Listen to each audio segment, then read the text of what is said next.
If you know your history, then you will know where you are coming from, and in whatever you do, seek wisdom. Knowledge is power. Inugo maka the book Hip Hop and Igbo Culture, authored by Martin Chibuike Ezeaganama the First, Metal of Ebona the 103.5 FM. There is a great insight in hip hop and Igbo culture. You can get this book or pick it up at a bookshop in St. Teresa's Catholic Church, Omonya, or at Ebona the 103.5 FM Ogidi. You go to www.amazon.com, search for Hip Hop and Igbo Culture by Martin Chibuike Ezeaganama. For further information on how to get this book, please call 080-3916-7049 or you WhatsApp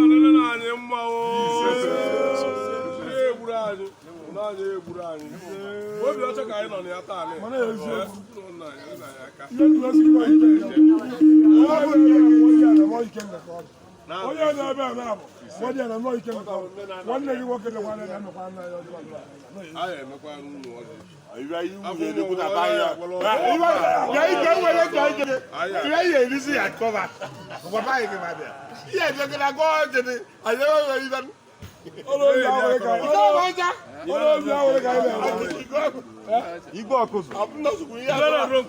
Nke gị ka m kwenye.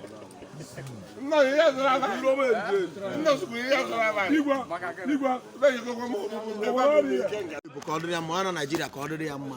Obodo ọbụla onye ọbụla bụ onye Akwuzu nọ ka ọ dịrị ya mma. Ọ Igwe Chibuike na-awali ji taa. Onye a bụ isi abụrụ kwago okpu. Ọ Igwe na-agọta ndụ ndị ọ na-achị.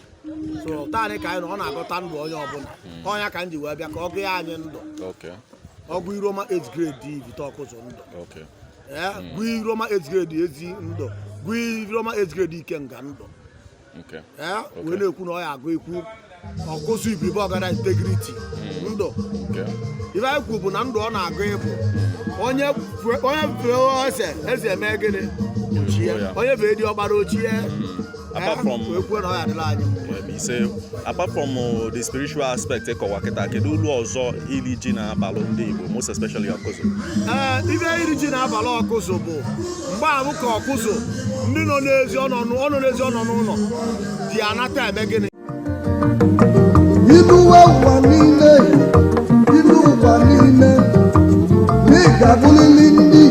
If you know your history, then you will know where you are coming from, and in whatever you do, seek wisdom. Knowledge is power. Inugo maka the book Hip Hop and Igbo Culture, authored by Martin Chibuike Ezeaganama the First, Metal of Ebona the 103.5 FM. There is a great insight in hip hop and Igbo culture. You can get this book or pick it up at a bookshop in St. Teresa's Catholic Church, Omonya, or at Ebona the 103.5 FM Ogidi. You go to www.amazon.com, search for Hip Hop and Igbo Culture by Martin Chibuike Ezeaganama. For further information on how to get this book, please call 080-3916-7049 or you WhatsApp 080-6579-6599.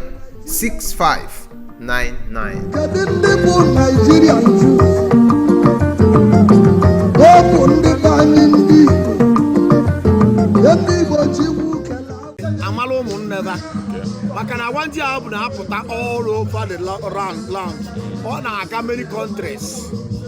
Ma ndị n'obodo oyibo, ndị na Canada, ndị nọ all the foreign countries na-abata mee gịnị mara ibe a na-eme na obodo nnabe. Ọ na ọdụ ka ibe a na-asị na mgbe obodo mass occasion obodo ji agbakọta atụ elu maka na ọ bụrụ sa wanji a bụ ọ na-aga abịa a na-esi na ya eme meeting ibe ọma ya emere na Akwuzu. A na-esi eme meeting ndị mee mistake aya correct a na-esi na ihe eme meeting youth progress of youth so ife eji eme nne ọya ka eji akpọrọ ya Iwaji maka Iwaji anọdụ ibido ndị nze ma obodo ilivi ibe ọfụ atụnata bụ first of September first ya bụ ibe ọma ọfụ ịbata na ọkụzụ nwee ike megere na-aga n'ihu ngwa na ọgodogolo na ọfọ ka eze ebeli na-ebe n'isi nyanwa na ndị bịa nọnyela ụnụ ebele na-ebe n'isi Igwe Aganama bụ ilu ụwa niile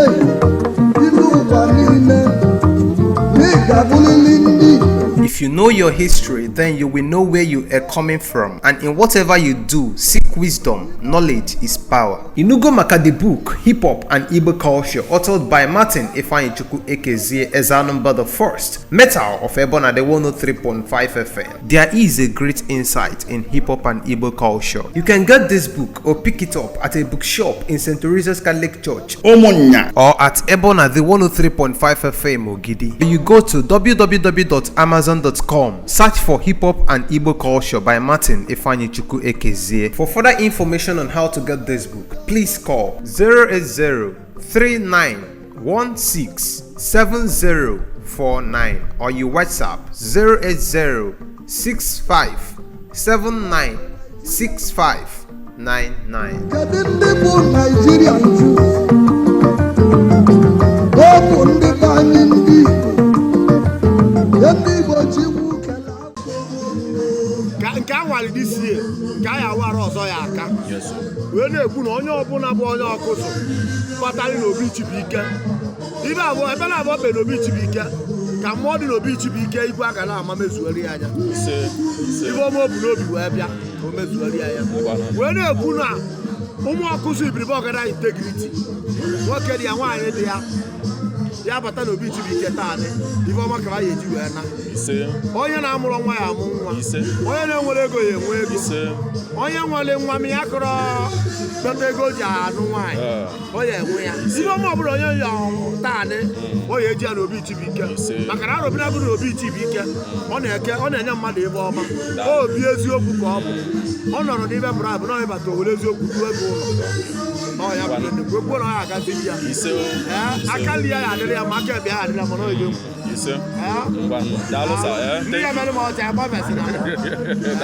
thank you so much for speaking with us. Lotela ya afago ọzọ afọ nwa echete nna onye ibite ọkụzụ ọkpara ama abụ obodo Odide.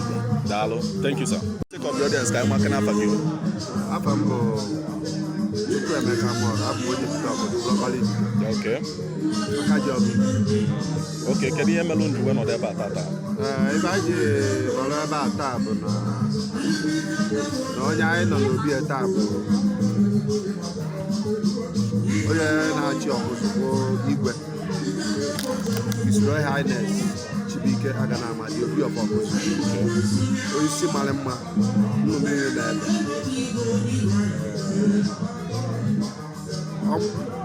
ọ maara achị bụrụ ezigbo mmadụ ọ na-eje ibe ọra maara ya obodo niile ma Anambra maara ya Naịjirịa niile maara onye ọ bụ na ezigbo mmadụ ka ọ bụ na onye na-ekwu n'eziokwu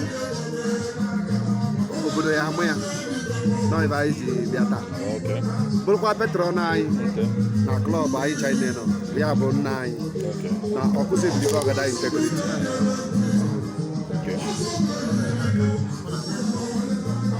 So kedu uru ọkụzụ ga-elite na emume a na-emebe tata?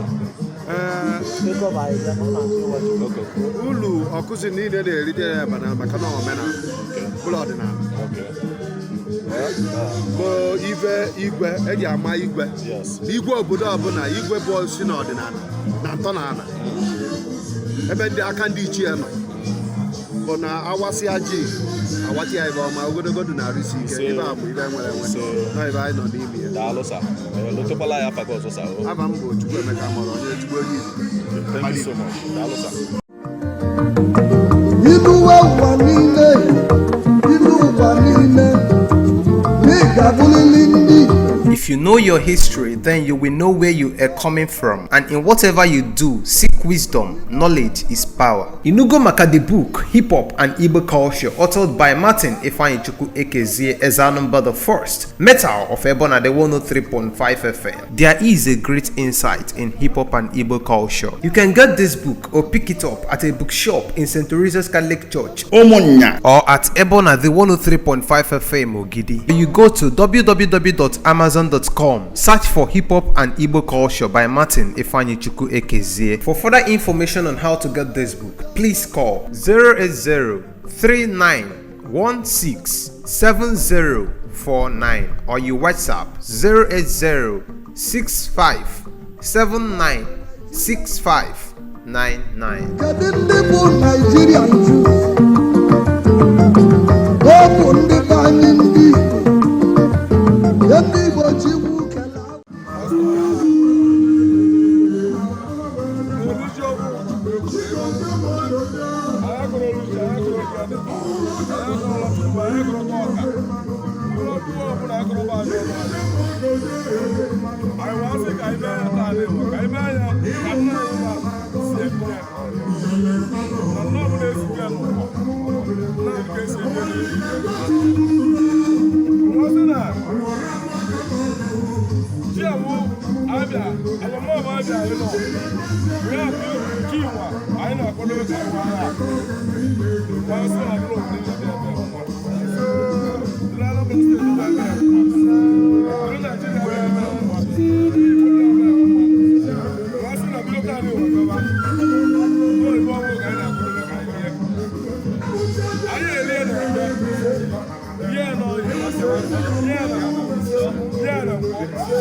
If you know your history, then you will know where you are coming from, and in whatever you do, seek wisdom. Knowledge is power. Inugo maka the book Hip Hop and Igbo Culture, authored by Martin Chibuike Ezeaganama the First, Metal of Ebona the 103.5 FM. There is a great insight in hip hop and Igbo culture. You can get this book or pick it up at a bookshop in St. Teresa's Catholic Church, Omonya, or at Ebona the 103.5 FM Ogidi. You go to www.amazon.com gmail.com. Search for Hip Hop and Igbo Culture by Martin Ifeanyi Chibuike Ezeaganama. For further information on how to get this book, please call 08039167049 or you WhatsApp